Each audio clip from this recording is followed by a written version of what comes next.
Even if we don't know about fashion, most of us know about Gucci. This brand is one of the biggest names in the fashion industry. Did you know that Gucci, the founder of the company, started at the age of 40 in 1921? After 101 years of its existence, now its valuation is approximately 18.1 billion US dollars. What did Gucci do to make his company so big? Keep watching to find the answers.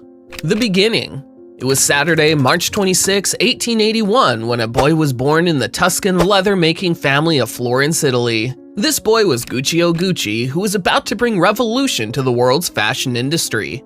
As a teenager, Gucci grew up helping his father make leather bags, but he didn't want to take up his father's traditional leather-making business. The young lad wanted to do something different, and it was the urge of Gucci to do something different that took him to different parts of the world. He began to travel to great cities of Europe such as London and Paris and in search of a suitable job. But that was not easy. Gucci had to take up different kinds of jobs such as a waiter, a dishwasher, or even a concierge. In 1899, as an 18-year-old teenager, he started working as a lift attendant in the prestigious Savoy Hotel of London. The luxurious hotel has many wealthy patrons. Gucci observed their style and elegance, but most importantly, their bags. Growing up in a family of leather makers, Gucci knew the patience and craftsmanship required to produce a good leather bag. Here in the Savoy Hotel, he decided that someday he would go back to his hometown and also make beautiful leather products. While working in the hotel, a beautiful 24-year-old dressmaker's daughter, Ida Calvelli, stole the heart of 20-year-old Gucci.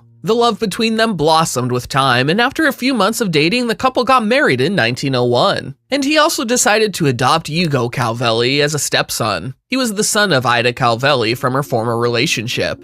After leaving his life in London, life for Gucci followed its usual course for another 20 years. And he had 4 children, 3 sons and a daughter during that time who will take over his company. It was after these 20 years his life took a sharp turn when Gucci decided to come back to his hometown. By now he had a pretty good idea of what he wanted to do. Following his father's footsteps, with a plan to provide quality products at a fair price, he set foot in the leather industry and started his first store in 1921 in Florence. The rise. The first Gucci store opened in Florence in 1921, and it is from here that Gucci and his company's legendary history began. At the starting phase, the products were mostly for horsemen such as saddles, leather bags, and other accessories. But in 1932, Gucci created the first loafers with the gilded snaffle, which was not a success. After 3 years in 1935, Gucci tried alternative versions to make bags from imported leather and other materials as a result of a League of Nations embargo against Italy. And this idea was a success, and from there, Gucci made the first successful suitcases. For years, Gucci's business thrived. During that time, they kept working on new ideas. This was the thing that made them different products from their competitors. After years of successful business, Gucci expanded his business to a second location in Rome in 1938, at the proposal of his son Aldo. Aldo had plans for expansion because the company was getting famous, and he knew if they expanded at more locations, they would be able to capture more market share. From this point onwards, Gucci's one-man operation became a family business, and during the 50s, Gucci was continuously opening new shops throughout the country. In the year 1953, Gucci opened the first Gucci store overseas. It was opened at the Savoy Plaza Hotel in New York City as a tribute to his time as a porter. Gucci died 14 days after opening the first overseas store. During his final days, Gucci was living in Rusper, England.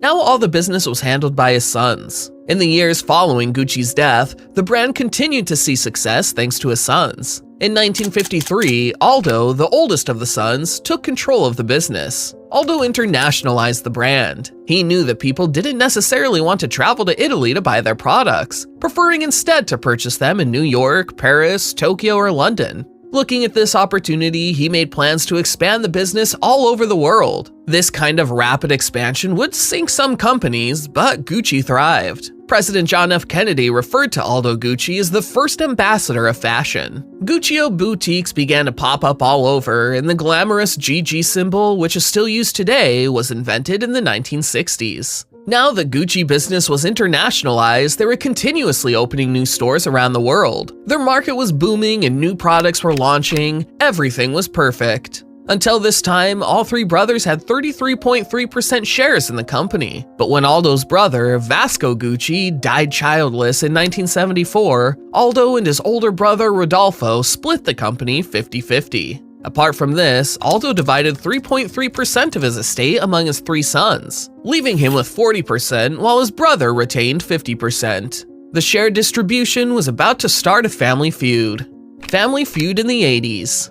By the early 1980s, Guccio's grandkids also started to work at the company, and the family was feuding over who would be in charge. Paolo, Aldo's son, dreamed of starting his own fashion line. When his father and uncle refused to launch it, he went behind their backs and did it anyway. They fired him and severed all ties with him, and this step taken by his uncle and father made him furious. As a result, Paolo had his revenge by exposing his father Aldo's tax evasion, for which Aldo was sent to federal prison for years. When Rodolfo, Aldo's brother, died in 1983, his half stake in the company was passed to his only son, Maurizio, who joined forces with Paolo to take control of the company. However, this partnership didn't last long and the cousins turned on each other, and when Maurizio got into trouble with the authorities over tax issues, he was forced to flee to Switzerland. Paolo was once more responsible for informing the authorities. After this incident, months of court battles were fought between Paolo and Maurizio's lawyers. In the end, both cousins got what they wanted, but with disastrous results.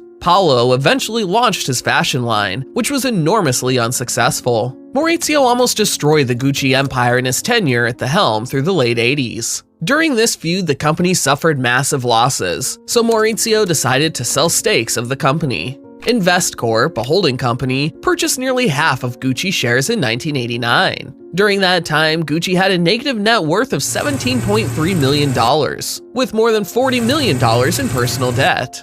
Under Maurizio, the company was in a bad state. Now Gucci needed a real transformation, so board members on Gucci hired Dawn Mello, famous designer, as Gucci's executive vice president and chief designer. She reduced the number of stores from over 1,000 to 180 in a move to rebuild the brand's exclusivity. She also reduced the number of items sold by Gucci from 22,000 to 7,000, and revived the most famous brand designs from the 50s. This move turned out to be brilliant, and products were starting to sell, but Dawn Mello wanted to make sure that she could save the company from bankruptcy. So she decided to start a clothing line for women as a result in 1990. She hired a brilliant young designer named Tom Ford to oversee the women's ready-to-wear collection. Together, they revived many popular designs, and as a result, Gucci was back in business. Later, Tom Ford was appointed as creative director. During that time, Maurizio Gucci sold the remainder of his shares to Investcorp, and this was the official end of the Gucci family.